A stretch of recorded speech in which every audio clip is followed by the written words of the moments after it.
بسم اللہ الرحمن الرحیم صلو علی الحبیب صلی اللہ تعالی علیہ وسلم۔ معزز طلباء کرام، غیر منصرف کا بیان چل رہا ہے، جس میں ہم نے غیر منصرف کے 6 اسبابوں کو پڑھ لیا ہے۔ آج ہم انشاءاللہ ترکیب اور الف نون زائدتان کو پڑھیں گے۔ مصنف علیہ رحمہ بیان کر رہے ہیں، اما ترکیب رہا ترکیب فشرط تو اس کی شرط ان یکون علما بلا اضافت ولا اسناد، اس کی شرط یہ ہے کہ وہ علم ہو بغیر اضافت کے اور بغیر کسی اسناد کے۔ ترکیب کا لغوی معنی آتا ہے جوڑنا، مرکب کرنا، ملانا، اور اصطلاحی معنی آتا ہے کہ 2 یا 2 سے زیادہ کلموں کو ایک کر دینا۔ یہ ترکیب کی اصطلاحی تعریف ہوئی یا اصطلاحی معنی ہو۔ اس کی شرط بیان کی کہ وہ علم ہو، تو یہاں اعتراض یہ کر سکتے ہیں کہ صاحب ترکیب کی شرط علمیت قرار کیوں دی؟ تو اس کا جواب یہ دیا جائے گا کہ صاحب ترکیب ایک عارضی چیز ہے، اور جو چیز عارضی ہوتی ہے اس کے لیے زوال کا امکان ہوتا ہے، وہ زائل ہو سکتی ہے، زائل ہونے کا امکان ہوتا ہے، تو اسی وجہ سے علمیت شرط قرار دے دی۔ ترکیب کو غیر منصرف کا سبب قرار دینے کے لیے علمیت کو شرط قرار دے دیا، کیونکہ علمیت کلمے کے اندر سے زوال کو بچاتی ہے۔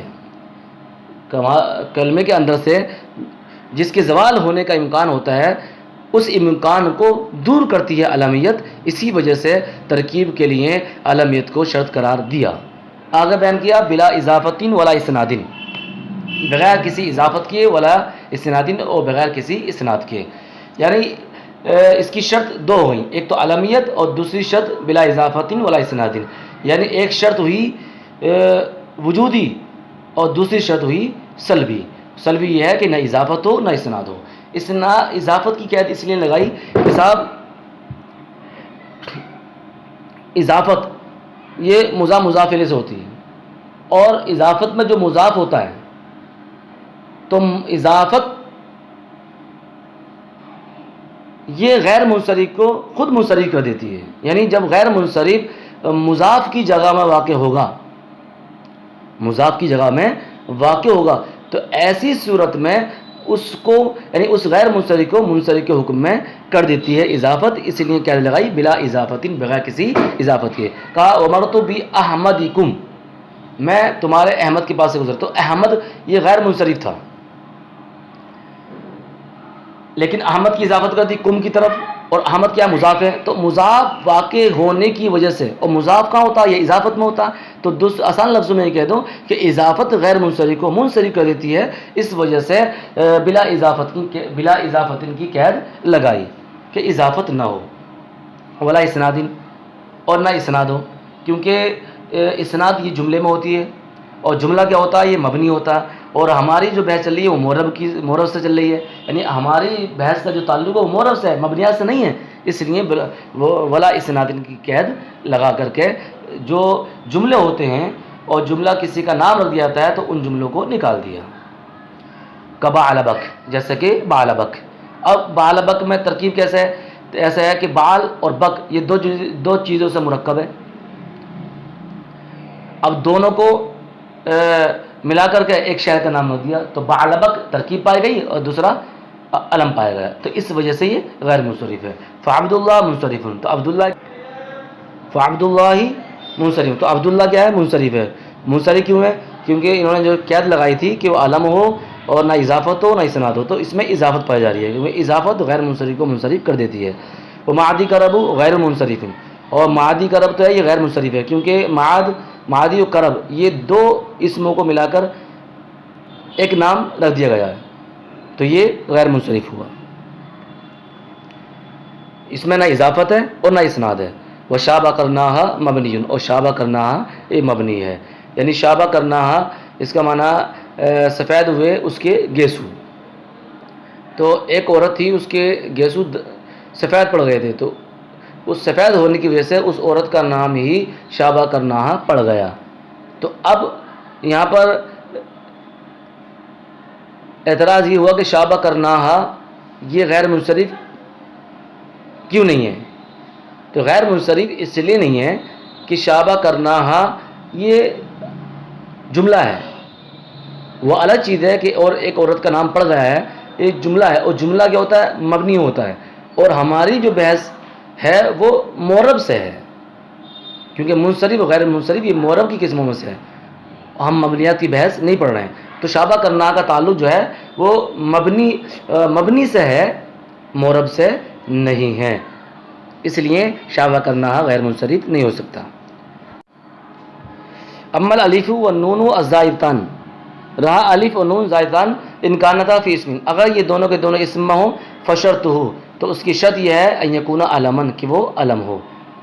الف نون زائدتان یعنی الف اور نون یہ زائد ہوتے ہیں، اور زائدان نہ آ کر کے زائدتان آیا، اس لیے آیا کیونکہ یہ الف اور نون یہ حرف ہیں، اور حرف کیا ہوتے ہیں؟ مؤنث ہوتے ہیں، اس لیے زائدتان مؤنث کا صیغہ آیا.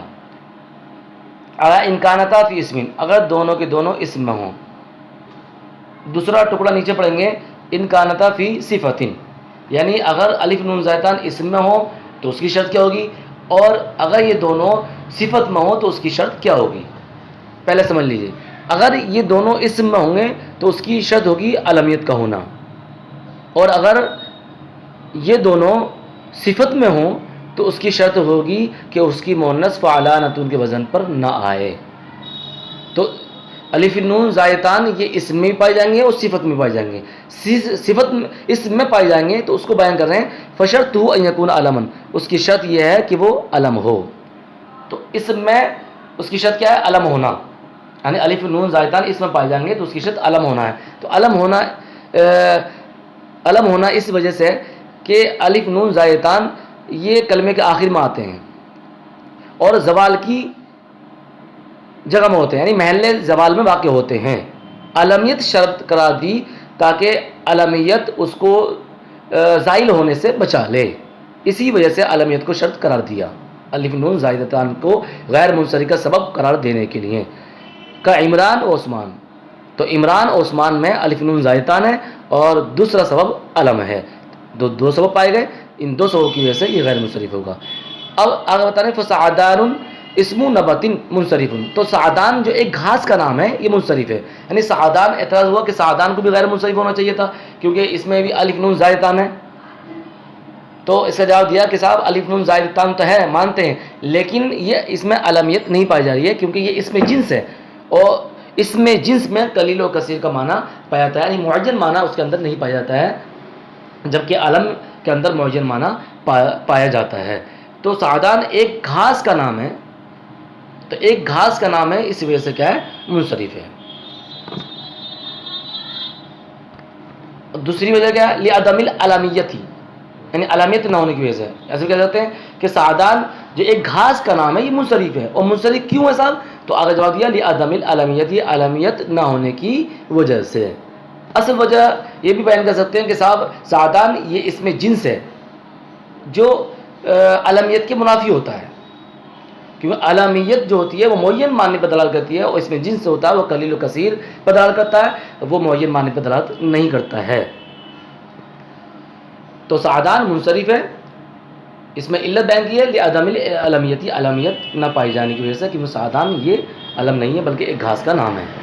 وَإِنْ كَانَتَا فِي صِفَةٍ، آگے بیان کر رہے ہیں اگر دونوں کے دونوں یعنی الف نون زائدتان دونوں کے دونوں فی صفت، اگر صفت میں ہو، فشرط ہو تو اس کی شرط یہ ہے کہ اللہ یکون مؤنثہ علی فعلانۃ، کہ اس کی مؤنث فعلانۃ کے وزن پر نہ ہو. تو اگر جس کی مؤنث فعلانۃ کے وزن پر آئے گی تو وہ منصرف ہوگا، کیونکہ یہاں پر اس کی شرط قرار دی کہ وہ فعلانۃ کے وزن پر نہ ہو، کیونکہ فعلانۃ کے آخر میں جو تا ہے، تا مدورہ، یہ وقف کی حالت میں ہا کو قبول کرتی ہے جو محل زوال میں ہے. اسی وجہ سے انہوں نے سرے سے ہی اس چیز کو ختم کر دیا کہ اس کی مؤنث فعلانۃ کے وزن پر نہ ہو. کا سکران، جیسے کہ سکران، تو سکران اس کی مؤنث آتی ہے سکرا، نہ کہ سکرانۃ، تو اس وجہ سے یہ سکران کیا ہے؟ غیر منصرف ہوگا. اس میں دو سبب پائے جائیں گے، ایک کیا؟ وصف، اور دوسرا الف نون زائدتان. فندمان منصرف، تو ندمان کیا ہے؟ منصرف ہے. اب کیوں منصرف ہے؟ لوجودی ندمانۃ، ندمانۃ کے پائے جانے کی وجہ سے، کیونکہ ندمان کی مونت جو آتی ہے وہ ندمانتن کے وزن پر آتی ہے. لیکن یہاں پر ایک قابل غور بات یہ ہے کہ ندمان منصرف بھی ہے اور ندمان غیر منصرف بھی ہے. جیسے کہ آپ بڑی کتابوں میں پڑھیں گے ندمان منصرف اور غیر منصرف ایسے ہے کہ ندمان اگر وہ معنی ندیم لیں، شراب کا ساتھی، ہم نشین، ندمان وہ معنی ندیم لیں تو اس کی مؤنث آتی ہے ندمانتن، تو اس وقت ندمان یہ منصرف ہوگا جو کتاب میں لکھا ہوا.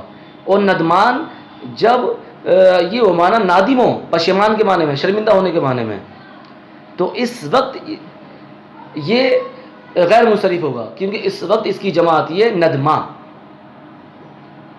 ندمانتن نہیں آتی ہے.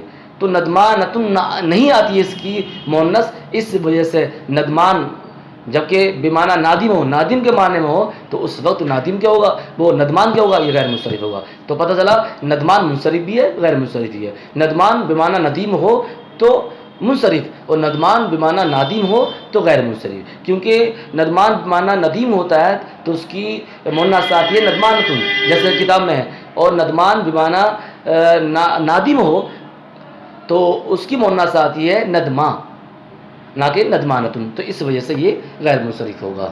صدق اللہ العظیم واللہ اعلم بالصواب.